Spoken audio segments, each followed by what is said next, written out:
Você pode abrir sua Bíblia comigo?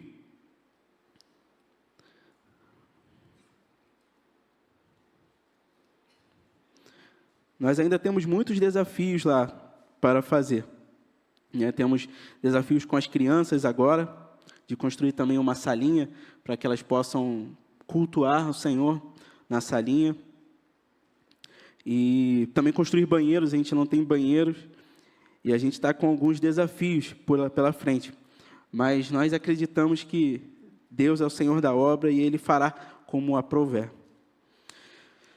Mas eu queria falar com os irmãos daquilo que Deus tem trabalhado no meu coração desses já 2 anos e 5 meses no Amazonas, no interior do Amazonas.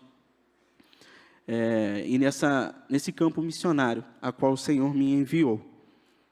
E no meio desses anos, eu comecei a entender algumas coisas e a perceber algumas coisas que talvez, na época que eu vivia aqui, e nos centros urbanos, você acaba passando despercebido por haver muitas vozes e a vida ser muito corrida. Aí eu fui morar no interior, e no interior as coisas não são tão corridas como é nos centros urbanos. E Deus começou a trabalhar no meu coração algumas coisas, como cristão, como servo do Senhor, como missionário, né? E eu queria destacar nesse texto que nós vamos ler, do Evangelho de Lucas, 3 aspectos que contribuem profundamente na nossa relação com o Senhor e servindo o seu reino. E nós vamos mergulhar nesses 3 aspectos, serão eles: isolamento. É até interessante falar de isolamento, né, depois de nós passarmos por uma pandemia, mas eu vou explicar basicamente o que eu quero dizer com isolamento. O segundo ponto é comunhão, e o terceiro ponto é ministério, ou seja, serviço. Você já abriu comigo no Evangelho de Lucas, capítulo 6? Nós vamos ler um pedaço dessa perícope, do 12 ao 19. O famoso sermão que Lucas chama do sermão da planície, que é o sermão das bem-aventuranças e dos ais, que Jesus vai dizer, mas eu não vou entrar na questão das bem-aventuranças e nem desses ais. Só quero ficar entre o 12 e o 19, para a gente perceber algumas coisas e aprendermos com Jesus aquilo que a sua palavra diz. Você achou?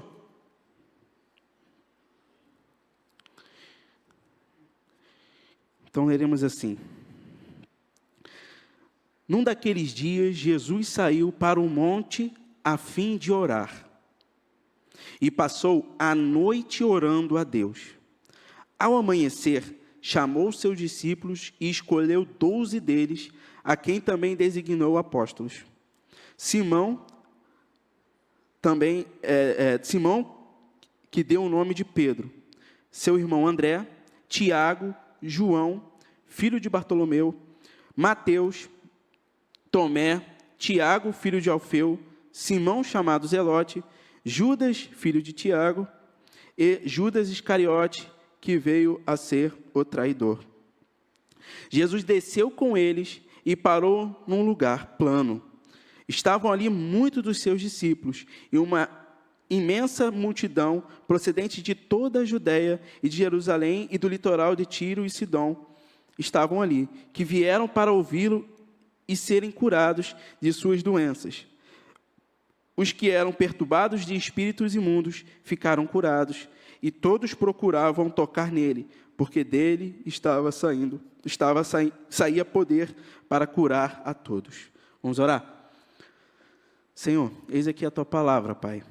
Fala ao nosso coração, trabalha em nosso coração, a fim de que possamos servir e sermos, Senhor, servos fiéis do Senhor. Que a gente possa ouvir a tua voz, a voz do Espírito, falando ao nosso coração, Pai. Hoje, nessa manhã, eu peço em nome de Jesus. Amém. Meus irmãos, a primeira coisa que eu quero destacar nesse texto que Lucas detalha para a gente, é que Jesus saiu para orar num monte. Jesus saiu para orar no monte e orou a noite toda. Eu quero falar aqui desse primeiro aspecto de se isolar que Jesus fez na sua caminhada. E eu não quero um isolamento horizontal das pessoas. Aqui, Jesus vai para um lugar para se encontrar com Deus. Ele vai para um lugar para ter um famoso a sós com Deus. Ainda mais Jesus, um homem que havia muitas multidões ao seu redor, pessoas e vozes falando sempre qualquer, e eu fico imaginando Jesus ouvindo todo tipo de coisa, e tudo aquilo que muitas pessoas queriam dizer para ele, a qual ele realizava, às vezes agradecer, às vezes dar um palpite, às vezes falar com Jesus, olha, o Senhor faz isso, mas se o Senhor fizer isso e aquilo, eu acho que vai ser legal, vai ser melhor, sabe? Então eu acredito que Jesus estava rodeado de muitas vozes. Então Jesus, ele tinha esse hábito de se isolar. E esse isolamento que eu quero tratar é um lugar de encontro com Deus. E a pergunta é, há um lugar de encontro com Deus na sua vida? Nessa correria que é a nossa vida? Há um tempo de a sós com Deus? Antes de qualquer coisa, então, é importante entendermos que isolamento aqui se refere não à solidão, mas a um tempo que dedicamos a nos recolhermos na presença do Senhor. Jesus tinha esse hábito até porque por ser então esse alguém que era muito resistado. E a Bíblia nos ajuda a enxergar que nesses momentos de isolamento de Jesus, eram momentos de estar com o Pai, eram momentos de estar com o Senhor e de falar com Deus e de ouvir a voz de Deus e do Espírito Santo. Há isolamento de pessoas. Eu posso me isolar, como eu me isolei um pouco lá no interior. E eu posso me isolar também da minha família. Eu posso me isolar de todas as pessoas e sair de perto. Mas não há como eu me isolar de Deus. O salmista, não sei se você lembra daquele Salmo 139, aquele famoso salmo, que o salmista vai falar que não há como fugir de Deus. Não há como se isolar de Deus. Se eu vou ao céu, lá tu estás. Se vou mais profundo, lá também estás. Não há como fugir e se isolar de Deus. Jesus se isolava das pessoas em momentos para falar com o Pai. A importância do silêncio, desse silêncio. E eu tenho visto muito isso na minha caminhada. No silêncio encontramos aquilo que é necessário para ouvir a voz de Deus. Desligar-se do barulho do mundo e permitir sintonizar-se com a voz suave do Espírito Santo. Para que a gente possa caminhar nessa vida, sendo servos fiéis do Senhor, a gente precisa ter momentos a sós com Deus. Precisamos buscar relacionamento íntimo com Deus, uma jornada de relacionamento. Porque obedecer, se queremos obedecer, nós precisamos ouvir. Não há como obedecer sem ouvir. Não há como a gente achar aquilo que Deus quer. O que nós precisamos correr atrás é entender e saber o que realmente Deus quer para a nossa vida e qual é o propósito e sentido para o qual nós viemos a este mundo. E para isso precisamos nos encontrar com Deus. Só você e Deus. Vocês lembram de um cara chamado Nicodemos, que a gente encontra no Evangelho de João 3? Nicodemos foi se encontrar com Jesus à noite. Provavelmente era um homem com mestrado, doutorado em judaísmo, um homem conhecido, era um mestre, e geralmente esses camaradas não se encontravam assim com outros mestres, ainda mais com um homem, um carpinteiro milagroso, a qual as pessoas também chamavam de mestre, sem ter passado pelo mestrado do judaísmo. E ele vai à noite se encontrar com Jesus, muito intrigado, para saber o que era aquilo que Jesus realizava, como Jesus realizava, e ele estava curioso para entender. E ele vai falar com Jesus, e Jesus explica para ele coisas sobre o reino, e ele não consegue entender. Ele não consegue entender. Jesus fala, você tem que nascer de novo, Nicodemos. Mas Nicodemos, mas como assim nascer de novo? Pode um homem velho, barbado, velho, como eu, entrar novamente na barriga da minha mãe e nascer de novo? Talvez Jesus baixe a cabeça e faz assim. E Jesus tenta explicar novamente de outra forma para Nicodemos, e Nicodemos continua sem entender aquilo que Jesus estava falando. E no final, no versículo 8, Jesus fala uma coisa que é muito interessante. Jesus fala para ele assim, Nicodemos, o vento sopra. O vento sopra. Você o escuta, mas não sabe de onde vem e nem para onde vai. Assim são aqueles que são nascidos do Espírito. Nicodemos estava ouvindo aquilo que Jesus estava falando com os ouvidos da carne. Jesus fala com ele, aquilo que é carne, pensa como a carne. Mas aquele que é nascido do Espírito, pensa como o Espírito. E entende aquilo que o Espírito Santo fala. Para você entender da vontade de Deus na sua vida, você precisa buscar ao Senhor e ter uma vida espiritual com Deus. Uma vida séria, de um encontro de a sós com Deus, nesses isolamentos de só você e Deus. A disciplina de orar é muito importante. A gente tem essa disciplina e ela geralmente leva a gente a aprender a ouvir. Quando a gente ora, a gente fala, não é? E a gente tem muito hoje em dia aulas de oratória, né? Tem um autor que ele vai dizer isso, e ele vai falar que hoje em dia nós temos aula para oratória, mas não temos aula para escutatória. Nós sabemos falar, mas não sabemos ouvir. Mas quando a gente aprende a disciplina da oração, de falar com Deus, nós começamos a aprender a ouvir a voz do Espírito Santo, e o vento sopra. O Espírito fala, nós escutamos, mas nós não podemos controlar o Espírito. Nós não sabemos de onde ele vem, nem para onde ele vai. Não há controle, Nicodemos, para o Espírito Santo. Você só precisa ouvir e obedecer.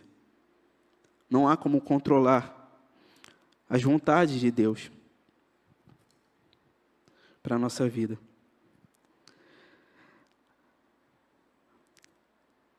A palavra ouvir em latim é audire. E a palavra audire deriva a palavra obediência. Olha só. Então, obedecer está ligado a ouvir. Nós só podemos obedecer a Deus se ouvirmos a Deus. Não há outra coisa.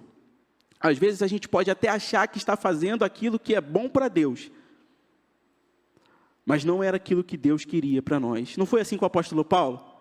O apóstolo Paulo queria pregar na Ásia e falar do evangelho, que é muito bom.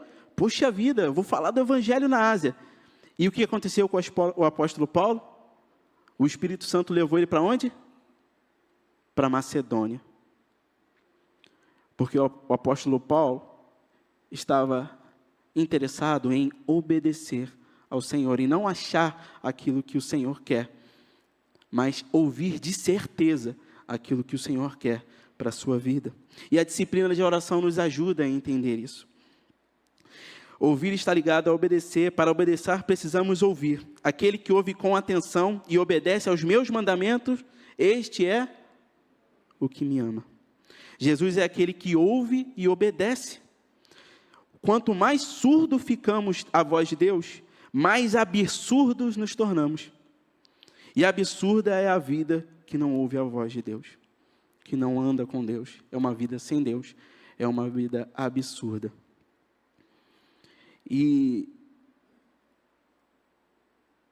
o terceiro ponto de isolamento é que quando também nos isolamos para ter esse a sós com Deus, para ter uma vida também de relacionamento com Deus e parar e ouvir a voz de Deus, e muito mais do que ouvir com o ouvido ou uma voz mágica, é saber que esse isolamento proporciona renovação espiritual. Orar é ouvir a voz de Deus que nos ama. Assim que Jesus foi batizado, eles ouviram o quê? Quando Jesus foi batizado, orando, ele ouviu Deus falando o quê? Este é o meu filho amado, a quem me comprazo, a quem me agrado. Não só Jesus ouviu, mas os outros também ouviram Deus dizer, este é o meu filho amado.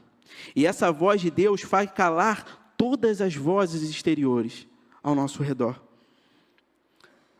As vozes que dizem, prove que você é amado.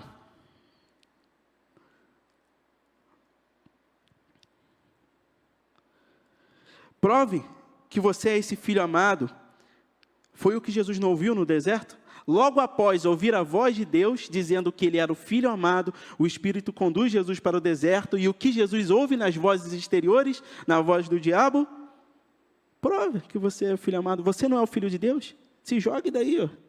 Os anjos vão vir. Faça isso, faça aquilo, comece a provar que você é o filho amado. E Jesus começa a responder essas vozes exteriores com a palavra de Deus.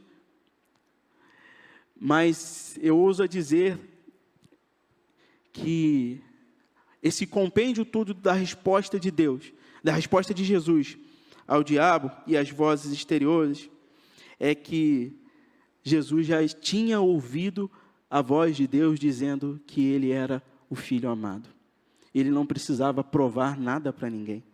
Ele não tinha crise de identidade, porque ele sabia que ele era o filho amado. Ele sabia que ele era amado de Deus.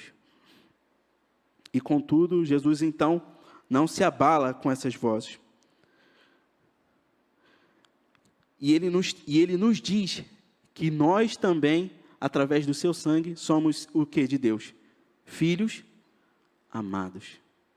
Na oração com o Senhor confirma no nosso coração, testifica no nosso coração que nós somos filhos amados de Deus. Cara, você é amado de Deus. Olha isso. Você consegue sentir isso nesse relacionamento? Você é amado por Deus. Você é amado por esse Deus maravilhoso, por esse Deus gracioso, misericordioso, justo. Você é amado por Ele também. Em João 12:13 vai dizer, contudo, aos que receberam, aos que creram em seu nome, deu-lhes o direito de se tornarem filhos de Deus, os quais não nasceram por descendência natural, nem pela vontade da carne, nem pela vontade alguma do homem, mas nasceram de Deus, nasceram do Espírito. E aquilo que nasce do Espírito, aquele que nasce do Espírito é Espírito, e entende e ouve o Espírito, e caminha segundo a vontade do Espírito. E é isso que o apóstolo Paulo tanto fala às igrejas. Meus irmãos, não caminhem segundo a vontade da carne, mas caminhem segundo a vontade do Espírito. Sabe, isso é lindo. Nós somos filhos amados de Deus. Através do sangue de Jesus nós nos tornamos filhos. Ele deu esse poder de sermos chamados filhos amados de Deus. E isso é maravilhoso. Isso dá para a gente identidade.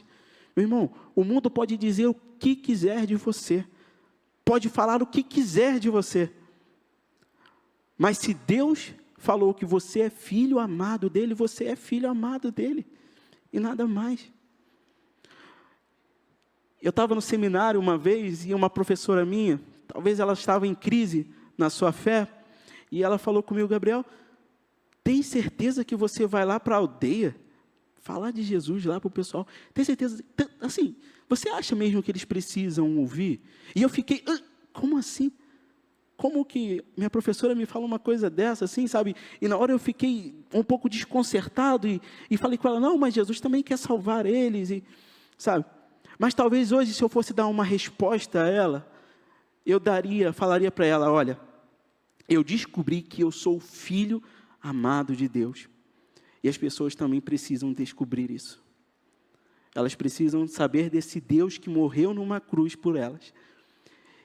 E fazem delas filhas e filhos amados de Deus. Na oração a gente encontra isso. Nós sentimos que somos filhos amados de Deus.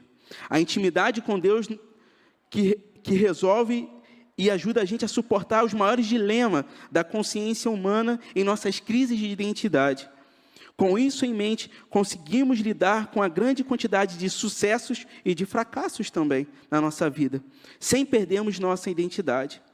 Tanto aquele que vive muitos sucessos pode perder a sua identidade, como aquele também que vive vários fracassos também pode perder a sua identidade em Cristo. Mas se você tem a consciência de que você é filho amado, isso tudo muda. Não é fácil sentar e orar, confiando que uma voz mágica possa falar com a gente, sabe? Eis que te digo, né? A gente às vezes espera que isso aconteça, né? Porque a gente vê muito filme também às vezes. Mas a oração tem a ver com conhecer a Deus. Ler a sua palavra, orar ao Senhor e conhecer ao Senhor. E pouco a pouco esse conhecimento vai entrando no nosso coração e mudando o nosso coração. E orações que a gente fazia no passado mudam. Elas mudam porque conhecemos mais a Deus. Antigamente, talvez a nossa oração era a oração danoninho. Me dá, me dá, me dá. E hoje a nossa oração já é totalmente diferente. Senhor, perdoa. Eu sei que eu sou pecador, me perdoa. Tenha misericórdia de mim. Me ajuda a entender os teus caminhos. Eu quero aquilo que o Senhor quiser para a minha vida. Então, nesse isolamento, a gente ganha conhecimento do Senhor, sabedoria que vem do Senhor, intimidade com Deus. E o segundo ponto é que essa intimidade e esse isolamento não leva à solidão. Olha só, um isolamento que não leva à solidão é um isolamento com Deus, porque um relacionamento com Deus pressupõe um relacionamento com o nosso irmão, com comunhão. O relacionamento profundo com Deus leva a gente a ter relacionamentos profundos com os outros. A comunhão vertical, que é a intimidade com Deus, é central na nossa jornada espiritual. É um caminho vertical que desenvolvemos relacionamento íntimo com o Pai. E isso constrói através de oração, leitura da sua palavra e adoração. Mas também leva a gente à comunhão horizontal. Ao mesmo tempo, a nossa comunhão com Deus se reflete na forma como nos relacionamos com os outros.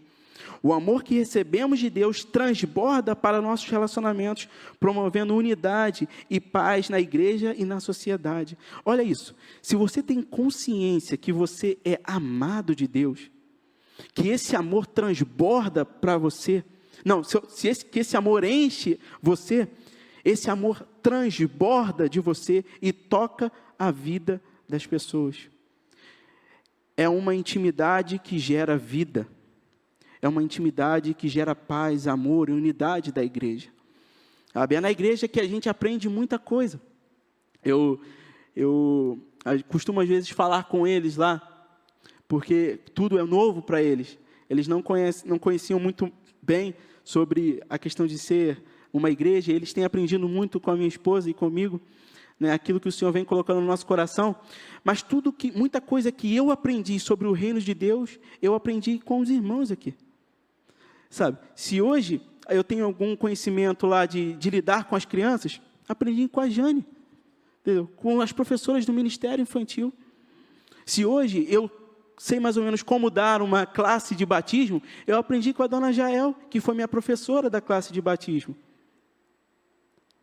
Se hoje eu aprendi a fazer viagens missionárias e a trabalhar com evangelismo, eu aprendi aqui na igreja, na comunhão com os irmãos.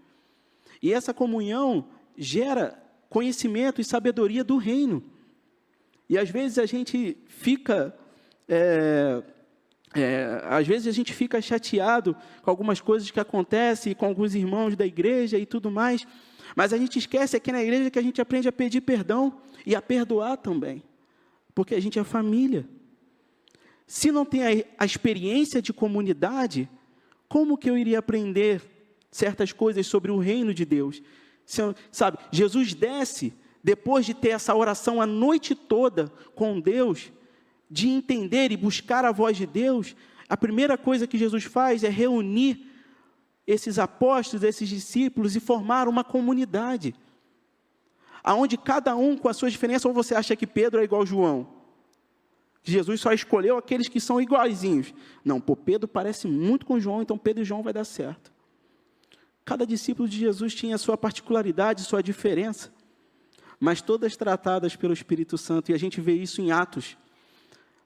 Os evangelhos vão contar as experiências que os apóstolos, que a comunidade de fé tiveram com Jesus, homem.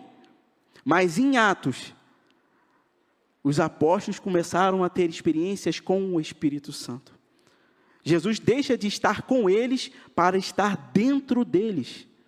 E eles começaram a entender o evangelho, e começaram a perceber e viver em comunhão, e a gente vai aprender, se deixar, a gente vai falando aqui, o tempo passa. Então, a comunhão é necessária no meio da igreja. Pedir perdão, perdoar, é algo que vem do Senhor, do Espírito e da comunhão na igreja. A igreja é uma comunidade de amor. É uma comunidade de amor. E as pessoas só conhecem a Jesus porque de nós flui o amor de Jesus. De nós flui o amor do Pai. Sabe? E muitas vezes, se de nós não estiver fluindo o amor de Jesus, pode ser que a nossa comunhão com Deus está um pouco deficiente. Se é isso que eu posso dizer. Está talvez faltando na nossa vida. Sabe? E se falta comunhão com Deus, falta amor na nossa vida. A comunhão não é apenas individual, mas também a comunhão não é apenas individual, com esse isolamento, mas também na comunidade de fé e na experiência coletiva com o nosso Deus. A igreja é um lugar onde vivemos em unidade, suportando uns aos outros, fortalecendo-os mutuamente, edificando uns aos outros. Isso é lindo. Se alguém afirma, eu amo a Deus, mas odiar o seu irmão, é mentiroso. Pois quem não ama o seu irmão, a quem vê, não pode amar a Deus que não vê. Porque nós perdoamos porque Deus nos perdoou. E esse amor de Deus flui, então por isso que nós vivemos em comunhão.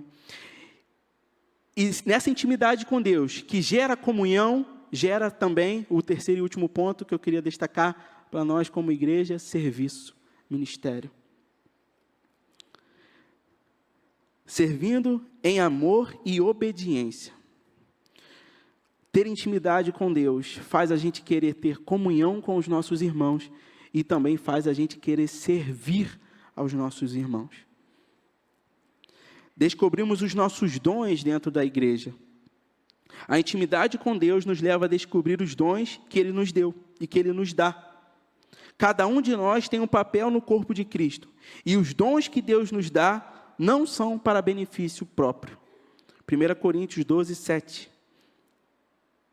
A cada um, porém, é dada a manifestação do Espírito, visando ao bem comum. Ao bem comum. Para a edificação da igreja. Aqui Paulo fala sobre os dons espirituais e destaca que são dados para o bem comum, não apenas para benefício pessoal. Pedro, na sua carta, primeira carta de Pedro, 4:10, vai dizer, cada um exerça o dom que recebeu para servir os outros, administrando fielmente a graça de Deus em suas múltiplas formas. Pedro também enfatiza que a ideia de usar os dons para servir uns aos outros. Olha, e não é maravilhoso isso, meus irmãos? Não é grandioso isso? A comunidade de fé que vive em amor, servindo uns aos outros. Como isso não é bonito lá fora? Como que as pessoas também não prestam atenção na nossa comunidade de fé? E eu vejo isso lá no Marajaí. O Tuxaua, o cacique, uma vez foi na minha casa imprimir um documento que ele me pediu, mandou pelo WhatsApp. E lá eles têm o WhatsApp também, meus irmãos. E ele veio, sentou lá na porta da minha casa e falou comigo, pastor, ele falou, isso não saiu da minha boca e nem incentivei a ele a falar tal coisa, mas ele falou uma coisa que mexeu muito comigo e eu vi que isso confirma muito a palavra de Deus no meu coração. Ele falou, pastor, a igreja de vocês, é porque ele não vai falar em pontos cristãos, porque ele não é cristão, mas ele falou assim, a igreja de vocês não me dá nenhum trabalho. A igreja de vocês não me dá nenhum trabalho. Talvez, se ele fosse cristão, falar, pastor, a igreja de vocês é uma bênção. né? Mas ele não é, então, mas ele falou, a igreja de vocês não me dão nenhum trabalho. É uma igreja que está sendo exemplo. Pessoas que estão sendo exemplo. E a gente trabalha, e eu bato muito lá na tecla com eles isso, de serem exemplo, porque as pessoas estão vendo aquilo que nós estamos fazendo. Sabe, isso é muito bom, isso é ponto, porque a gente lutou muito, são 12 anos de história, já missionários foram expulsos de lá. Sabe, hoje eu colho frutos que outros plantaram. E eu creio que, no futuro, outros vão colher frutos que nós estamos plantando lá agora. Sabe? E isso é lindo, é maravilhoso. E eu vejo isso na comunhão, que como a comunhão da igreja e o jeito da igreja ser é importante na pregação do Evangelho. E é muito importante. Pai, que eles sejam um, para que o mundo creia em Ti. Sabe, creia que o Senhor me enviou. Então, a nossa unidade está ligada com a pregação do Evangelho, de ser unidos, para que as pessoas creiam que Deus enviou. E isso é maravilhoso. Então, essa intimidade com Deus gera comunhão, mas também leva a gente a servir uns aos outros. Servindo com amor, o serviço não é uma obrigação, mas uma expressão de amor. Quando servimos aos outros, refletimos o amor de Deus que habita em nós. Gálatas 5,13. Fazer as coisas em pleno amor. Obediência como fruto de intimidade.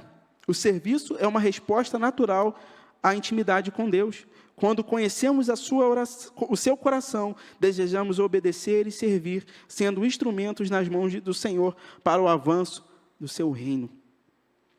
Quando temos intimidade com o Senhor que está realizando o trabalho, nós também queremos trabalhar. Nós também queremos agir. Mas para isso precisamos ter intimidade com o Senhor e saber o que o Senhor está fazendo. E, às vezes, parar um pouco de ouvir vozes exteriores que, às vezes, podem atrapalhar e, às vezes, de ajudar, pode trazer problemas para dentro da igreja.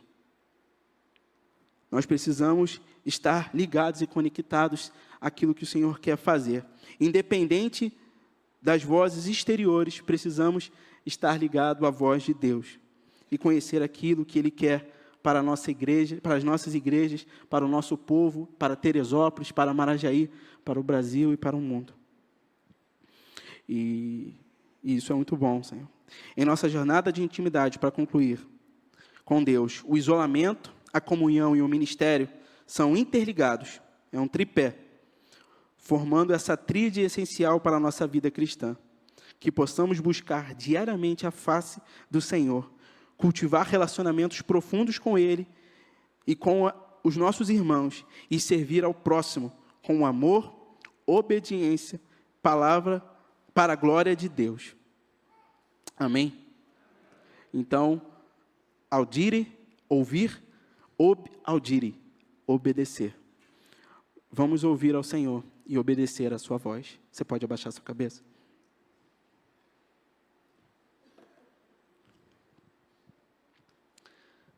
Senhor, nós estamos nessa manhã aqui, Senhor, lendo a Tua palavra e pedindo e clamando ao Senhor para que o Senhor comunique a nós a Tua vontade. A cada dia que passamos nesta terra, Senhor, precisamos e necessitamos da Tua direção. Pai, eu não sei como vai os corações dos nossos irmãos aqui, Senhor. Mas talvez há pessoas aqui, irmãos aqui, que se afastaram da intimidade e da comunhão com o Senhor. E deixaram outras vozes se tornarem prioridades na sua vida. Mas eu peço, Senhor, que o Teu Santo Espírito possa incomodar o coração, chamando, gritando, Senhor, para que os nossos irmãos possam ouvir novamente a Tua voz e a Tua direção e entender seus propósitos e sentidos para glorificar o Teu nome, Senhor, aqui na terra. Pai, é muito bom ler a Tua palavra. Vemos que o Senhor se retirou para orar, que o Senhor reuniu a sua igreja e que o Senhor deu um serviço para a sua igreja ser expressão aonde o Teu poder flui, aonde há cura, aonde há libertação, aonde há amor, consolação. É no centro da tua igreja, Senhor, porque o centro da tua igreja é o Senhor. Então que possamos a cada dia mais estar ligados ao Senhor e assim ligados a pessoas. Ter intimidade com o Senhor, mas também ter intimidade com pessoas. Para revelar o teu amor, Senhor. Lembra, Senhor, do episódio que Moisés teve a oportunidade de mostrar a tua misericórdia e teu amor para com o povo que estava reclamando, e Moisés revelou a ira, e a tua palavra diz que Moisés não glorificou ao Senhor, não representou ao Senhor como o Senhor queria ser representado. Nós queremos representar ao Senhor como o Senhor quer e deve ser representado, Senhor, em nossa vida. Muda aquilo que precisar, Senhor, mudar. Queremos tirar essas vozes da nossa cabeça, que dizem o tempo todo para provarmos quem nós somos, que dizem o tempo todo para fazer a gente, de certa forma, perder a nossa direção com o Senhor. Nós queremos um tempo a sós contigo, Pai, ouvindo a tua voz e sentindo no nosso coração que nós somos seus filhos amados, Senhor, e dando identidade ao nosso coração e comunhão, amor e propósito, Senhor, de servir na tua missão, que é salvar, Senhor, as pessoas. Que a nossa igreja, Senhor, continue aqui em Teresópolis focada nessa missão, sendo essa bênção que ela é, ligadas na missão do Senhor, porque a igreja existe, e a igreja está aqui na terra ainda, porque ela está ligada à tua missão, de levar a tua palavra, Senhor, porque senão o Senhor já tinha me levado para o céu, quando o Senhor quiser, mas eu sei que o Senhor quer isso para a minha vida, de eu anunciar o Evangelho aonde quer que eu esteja, Senhor, assim como o Senhor quer para toda a nossa igreja. Eu oro, Senhor, agradecido por esse momento de estar na presença dos meus irmãos, e falando e orando, e lendo e cantando e glorificando ao Senhor. Como é bom estar na tua casa, Senhor, e ser a tua casa. Eu oro em nome de Jesus. Amém.